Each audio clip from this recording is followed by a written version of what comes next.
Welcome to NEET Chennai. இந்த வீடியோல நம்ம எதை பத்தி பார்க்க போறோம்னா, கெமிஸ்ட்ரியில ஒரு காம்பவுண்டுக்கு எப்படி பேர் வைக்கிறதுன்னு தெரியுமா? அதை பத்தி தான் டீடைல்டா இந்த வீடியோல நீங்க தெரிஞ்சுக்க போறீங்க.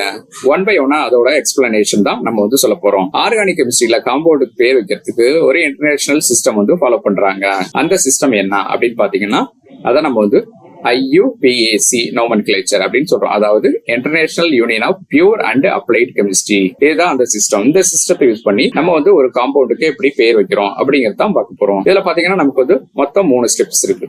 ஸ்டெப் 1 என்னன்னு பாத்தீங்கன்னா, லாங்கஸ்ட் செயின் கண்டுபிடிக்கணும். அதாவது மெயின் பேரண்ட் அதோட செயின் என்னன்னு கண்டுபிடிக்கணும். இங்க பாத்தீங்கன்னா கார்பன், ஹைட்ரஜன் இதெல்லாம் கொடுத்து பேரண்ட் செயின் கொடுத்திருக்காங்க இல்லையா? சோ இப்ப இதுதான் longest chain, main parent chain அப்படின்னு சொல்றோம்.